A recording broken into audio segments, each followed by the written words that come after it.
Job chapter 1. Job and his family. There was a man in the land of Uz whose name was Job, and that man was blameless and upright, one who feared God and turned away from evil. There were born to him 7 sons and 3 daughters. He had 7,000 sheep, 3,000 camels, 500 yoke of oxen, and 500 she-asses, and very many servants, so that this man was the greatest of all the people of the East. His sons used to go and hold a feast in the house of each on his day, and they would send and invite the 3 sisters to eat and drink with them. And when the days of the feast had run their course, Job would send and sanctify them, and he would rise early in the morning and offer burnt offerings according to the number of them all. For Job said, "It may be that my sons have sinned, cursed God in their hearts." Thus Job did continually. Attack on Job's character. Now there was a day when the sons of God came to present themselves before the Lord, and Satan also came among them. The Lord said to Satan, "Whence have you come?" Satan answered the Lord, "From going to and fro on the earth, and from walking up and down on it." And the Lord said to Satan, "Have you considered my servant Job, that there is none like him on the earth, a blameless and upright man who fears God and turns away from evil?" Then Satan answered the Lord, "Does Job fear God for naught? Hast thou not put a hedge about him and his house and all that he has on every side? Thou hast blessed the work of his hands, and his possessions have increased in the land. But put forth thy hand now and touch all that he has, and he will curse thee to thy face." And the Lord said to Satan, "Behold, all that he has in your power, only upon himself do not put forth your hand." So Satan went forth from the presence of the Lord. Job loses property and children. Now there was a day when his sons and daughters were eating and drinking wine in their eldest brother's house. And there came a messenger to Job and said, "The oxen were plowing and the asses feeding beside them, and the Sabeans fell upon them and took them, and slew the servants with the edge of the sword, and I alone have escaped to tell you." While he was yet speaking, there came another and said, "The fire of God fell from heaven and burned up the sheep and the servants and consumed them, and I alone have escaped to tell you."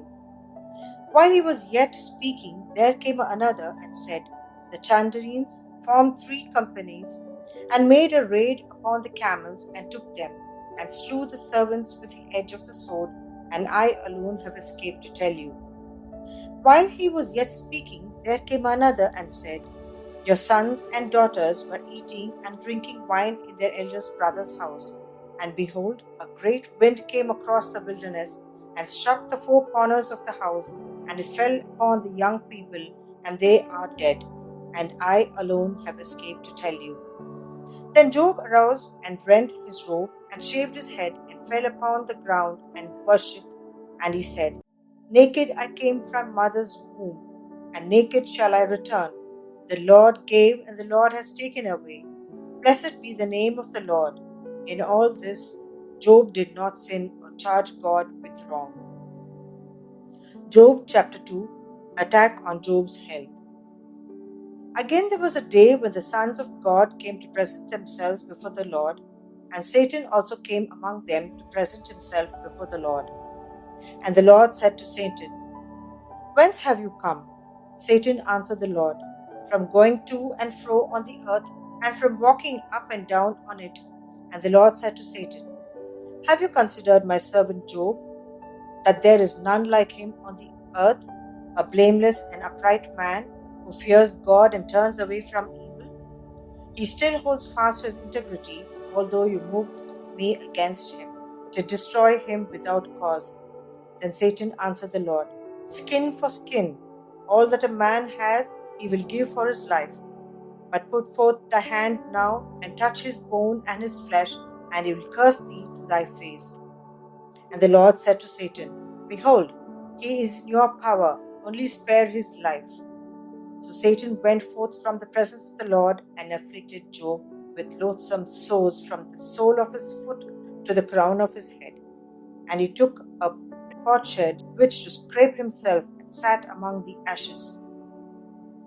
Then his wife said to him, Do you still hold fast your integrity? Curse God and die. But he said to her, You speak as one of the foolish women would speak.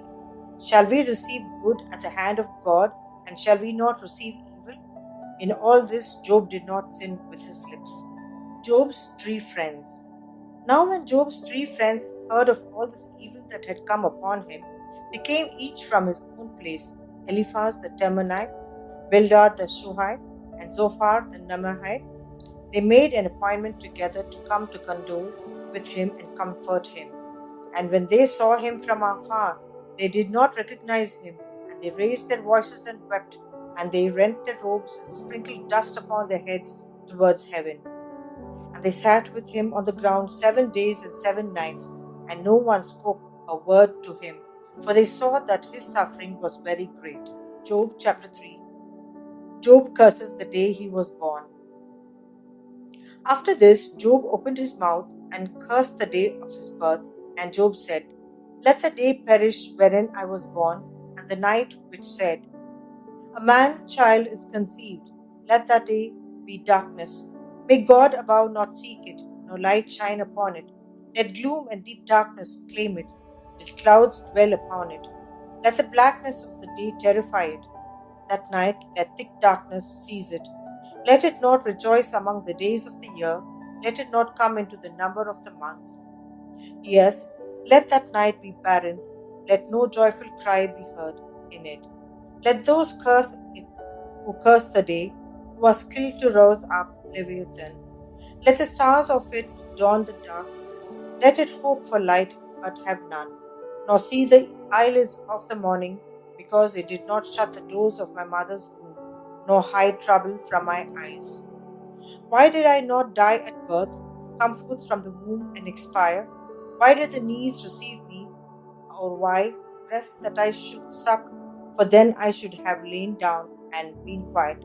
I should have slept, then I should have been at rest, with kings and counselors of the earth, who rebuilt ruins for themselves, or with princes who had gold, who filled their houses with silver. Or why was I not as a hidden, untimely birth, as infants that never see the light? There the wicked cease from troubling, and there the weary are at rest. There the prisoners are at ease together. They hear not the voice of the taskmaster. The small and the great are there, and the slave is free from his master. Why is light given to him that is in misery, and life to the bitter in soul? Who long for death, but it comes not, and dig for it more than for hid treasurers, who rejoice exceedingly, and are glad when they find the grave. Why is light given to a man whose way is hid, whom God has hedged in?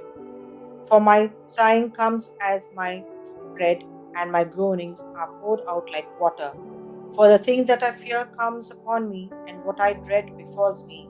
I am not at ease, nor am I quiet. I have no rest, but trouble comes. Job chapter 4. Eliphaz speaks. Job has sinned. Then Eliphaz the Temanite answered, If one venture a word with you, will you be offended? Yet who can keep from speaking? Behold, you have instructed many, and you have strengthened the weak hands.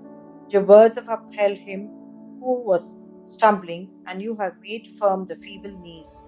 But now it has come to you, and you are impatient. It touches you, and you are dismayed. Is not your fear of God your confidence, and the integrity of your ways your hope? Think now, who that has innocent ever perished, or where were the upright cut off? As I have seen those who plough iniquity and sow trouble reap the same. By the breath of God they perish, and by the blast of his anger they are consumed. The roar of the lion, the voice of the fierce lion, the teeth of the young lions are broken. The strong lion perishes for lack of prey, and the whelps of the lioness are scattered. Now a word was brought to me stealthily, My ear received the whisper of it, amid thoughts from visions of the night when deep sleep falls on men. Dread came upon me and trembling, which made all my bones shake. A spirit glided past my face, the hair of my flesh stood up. It stood still, but I could not discern its appearance. A form was before my eyes. There was silence, then I heard a voice. Can mortal man be righteous before God? Can a man be pure before his Maker? Even his servants he puts no trust, and his angels he charges with error. How much more those who dwell in houses of clay, whose foundation is in the dust, who are crushed before the moth? Between morning and evening they are destroyed.